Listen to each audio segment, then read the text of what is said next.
आज मैं आपको बताने जा रहा हूँ देयर, ठीक है। यूज ऑफ देयर का प्रयोग, मतलब हम लोग देयर का प्रयोग कहाँ करेंगे, ठीक है। देयर जो है सो एक इंट्रोडक्टरी प्रोनाउन है, ठीक है। इंट्रोडक्टरी प्रोनाउन किसको बोलते हैं? ऐसे प्रोनाउन जो सेंटेंस में केवल इंट्रोड्यूस करने के लिए इस्तेमाल किए जाते हैं, उसे हम लोग कहते हैं इंट्रोडक्टरी प्रोनाउन। मतलब ऐसा प्रोनाउन जो अपने सेंटेंस में, ठीक है, केवल इंट्रोडक्शन देने के लिए आते हैं। मतलब वो सब्जेक्ट होते नहीं है, सब्जेक्ट होने की तलाश करते हैं, तो उसको हम लोग कहते हैं इंट्रोडक्टरी प्रोनाउन, ठीक है। और इसको हम लोग फॉल्स सब्जेक्ट के नाम से भी जानते हैं।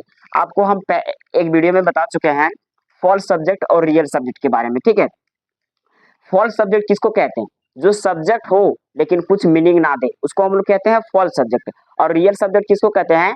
जो रियल सब्जेक्ट, ये दोनों एग्जांपल की मदद से हम समझेंगे कि कौन सा मेरा रियल सब्जेक्ट है और कौन सा जो फॉल्स सब्जेक्ट, जिसको हम लोग अनरियल सब्जेक्ट भी कह सकते हैं उसको, और डमी सब्जेक्ट भी कह सकते हैं, ठीक है। एक राजा है तो यहाँ सब्जेक्ट नहीं है, तो इसके लिए हम लोग देयर का इस्तेमाल करेंगे, लिखेंगे देयर इज अ किंग, ठीक है। There is a king. यहाँ क्या है? मैं एक डॉक्टर हूँ, क्या लिखेंगे? आई एम ए डॉक्टर, ठीक है। हम लोग रियल सब्जेक्ट उसी को कहेंगे जो अपना कुछ मीनिंग देता हो। जैसे ये आई मेरा रियल सब्जेक्ट है, क्यों? क्योंकि आई है जो मीनिंग दे रहा है कि आई का मतलब मैं होता है। लेकिन बताइए ये जो देयर है, देयर कुछ मीनिंग दे रहा है? नहीं ना। तो जो मीनिंग नहीं देता है ना, उसको हम लोग कहते हैं फॉल्स सब्जेक्ट, या फिर उसको हम अनरियल सब्जेक्ट भी कह सकते हैं, या फिर उसको हम डमी सब्जेक्ट भी कह सकते हैं, ठीक है। तो इस तरह से रियल और फॉल्स समझ में आ गया। चलिए अब आगे बढ़ते हैं, ठीक है।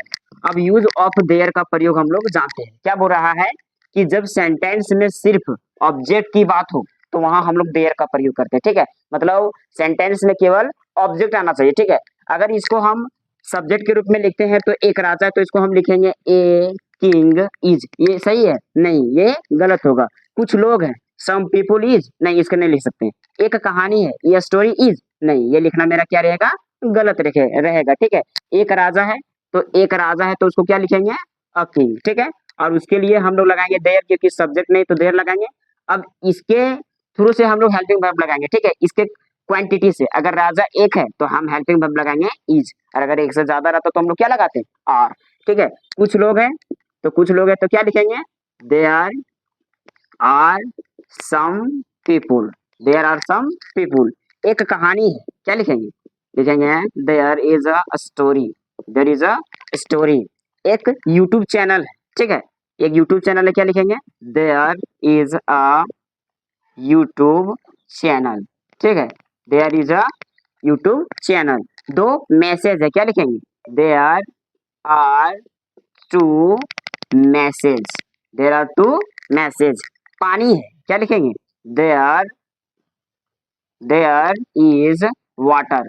एक बात जान लीजिएगा, ये जो पानी है सो आप इसमें थोड़ा सा हिचकिचाहट हुआ होगा कि ये जो पानी है सो मेरा कौन सा नाउन है।